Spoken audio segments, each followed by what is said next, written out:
अब की बार ट्रंप सरकार Great again. Vote for Donald Trump. Make world Great again. Vote for Donald Trump. Make world Great again. As you know, Prime Minister Modi is a friend of mine, but they don't do very much business in terms of business with us. They sell a lot to us, but we don't buy from them. You know why? Because the tariff is so high. They have one of the highest tariffs in the world.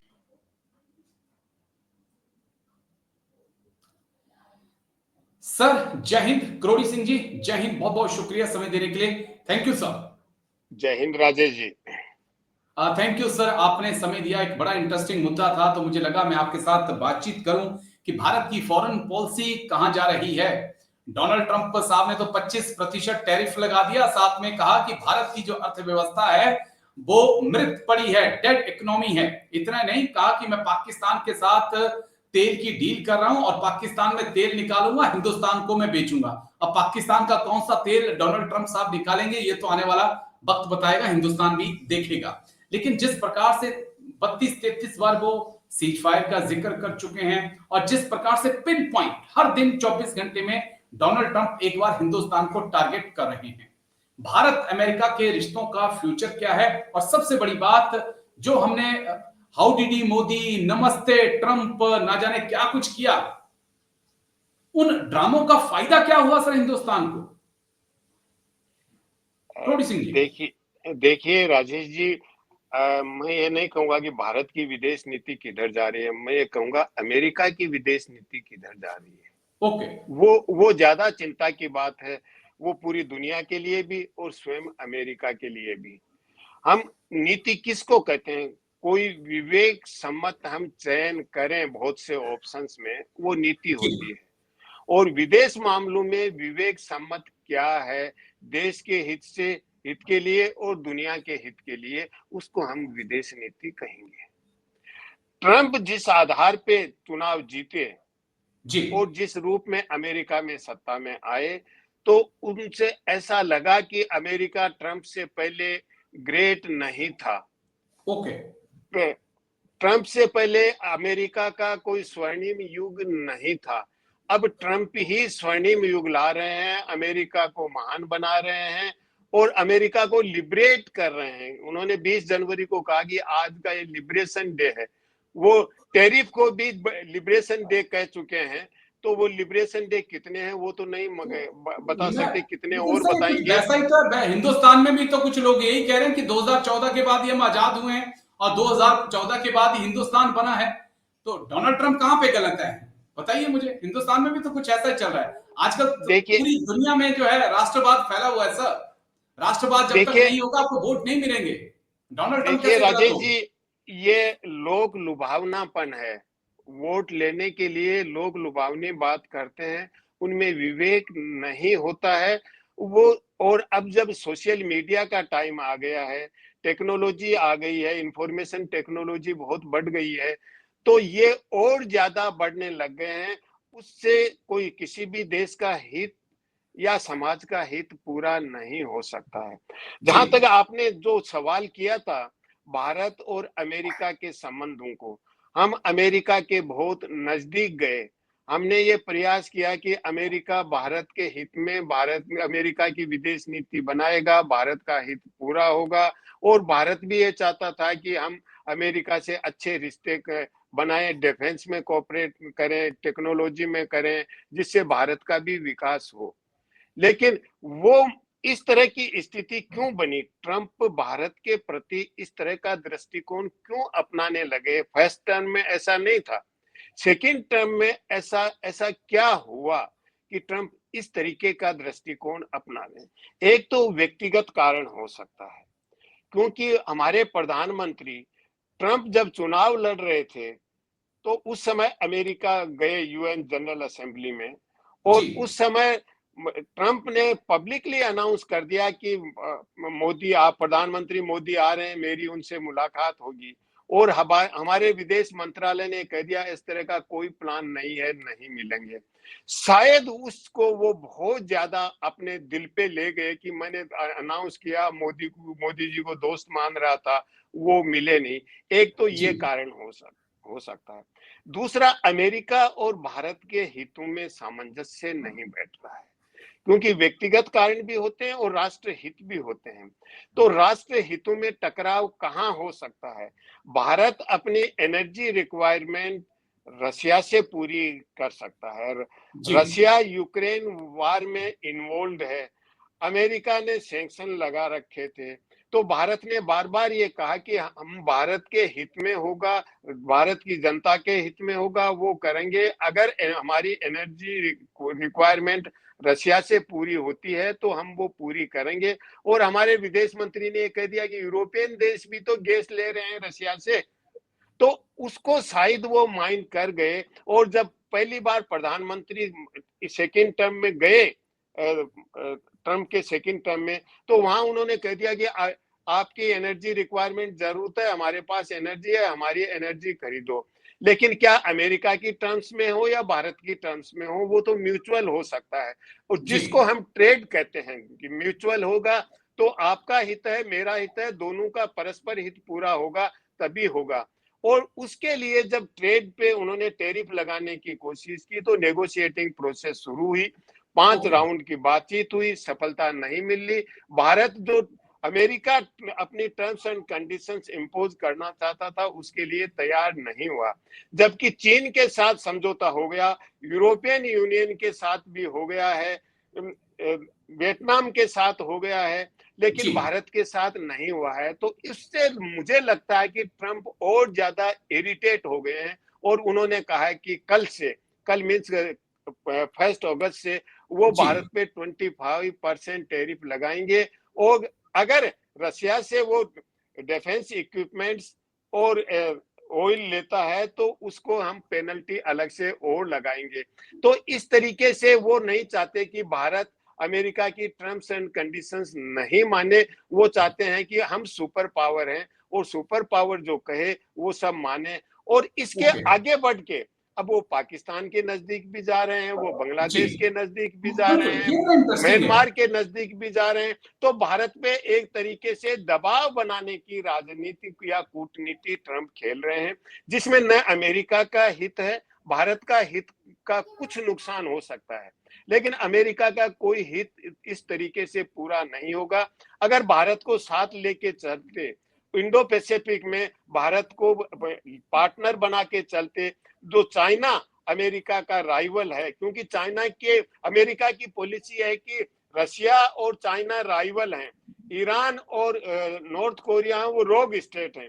अगर rival को आपको counter करना है तो इस Indo Pacific में या Asian area में आपको भारत को साथ लेके चलना चाहिए, अमेरिका के हित में है।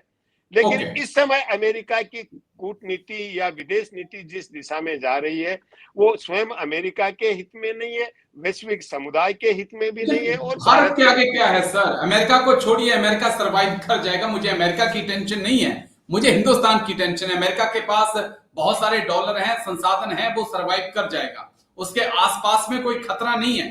अगर चाइना से टक्कर लेनी है तो चाइना को 7 समुद्र पार जाना है या अमेरिका को इस पार आना है, तब जाकर दोनों का आमना सामना होगा। लेकिन आपके पड़ोस में चाइना आपका दुश्मन बैठा है, वो किसी भी वक्त कब भी आपका उसका टकराव हो सकता है।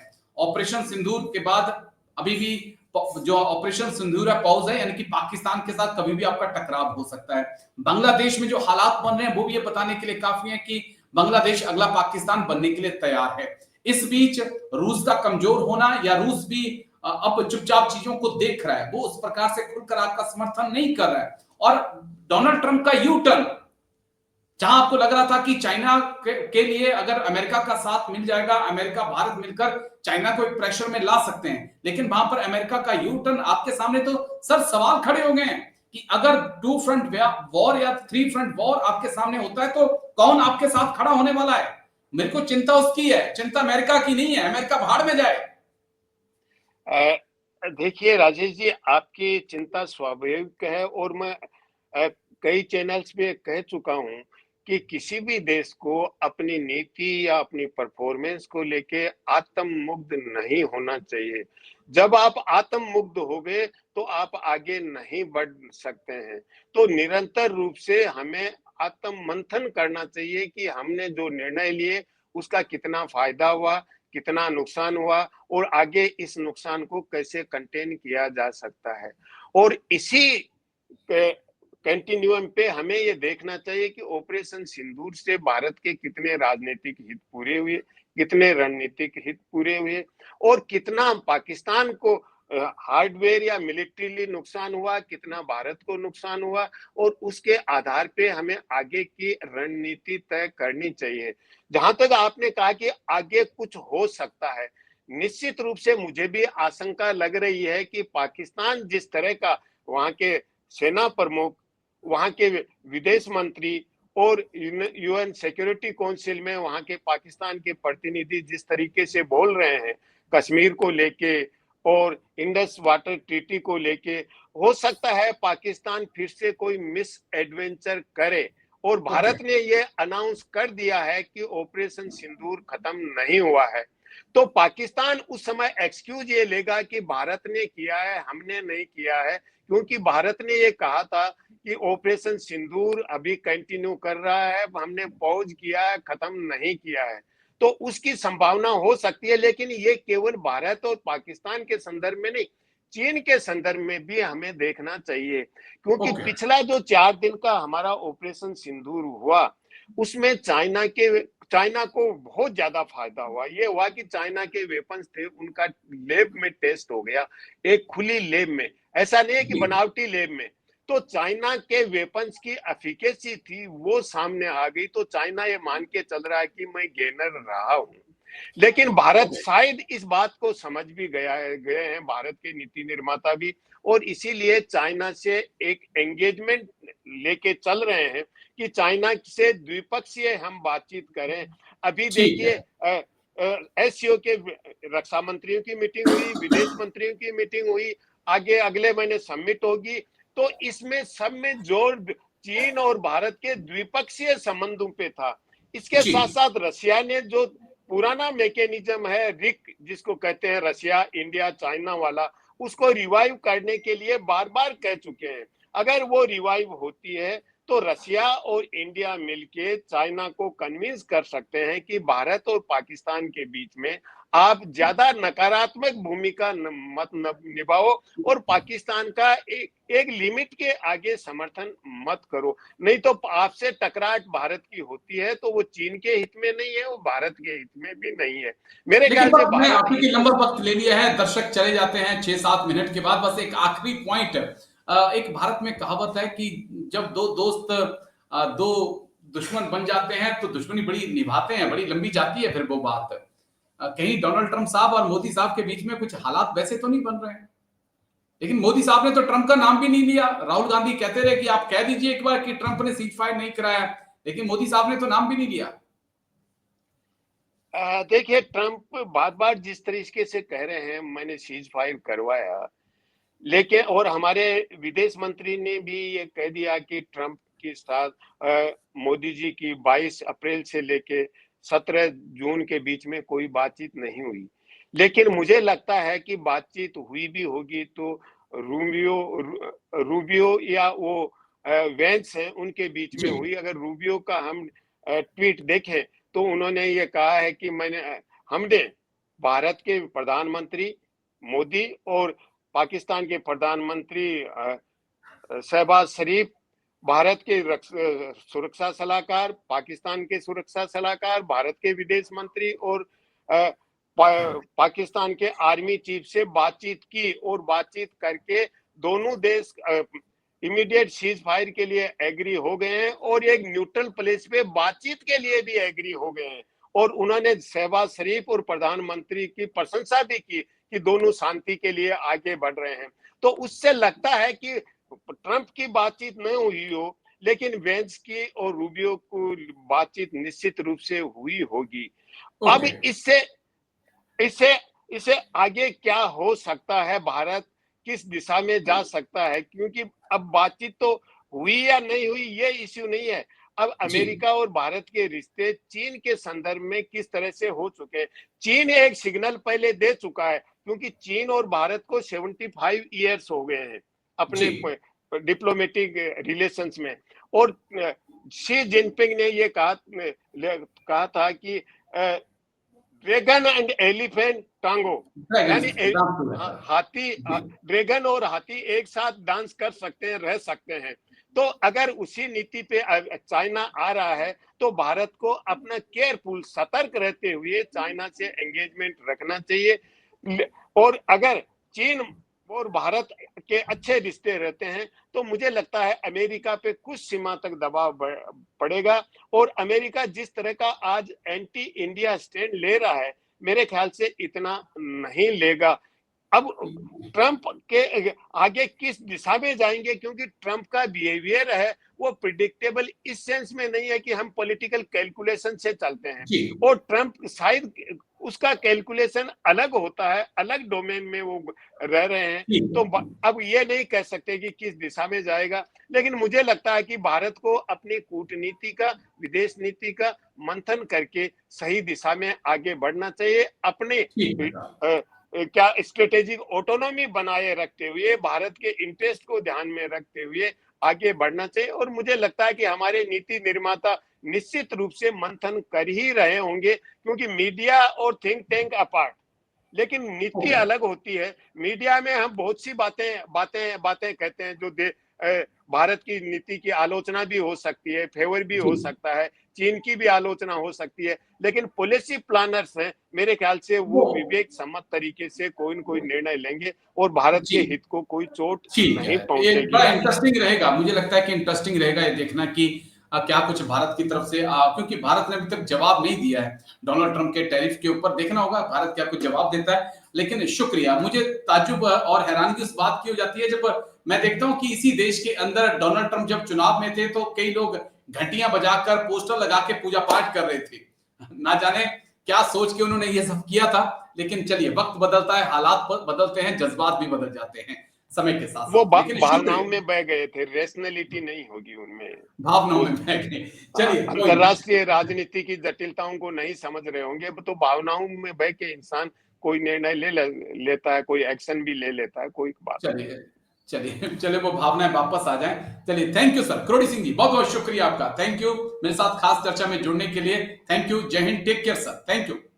Thank you Rajesh ji.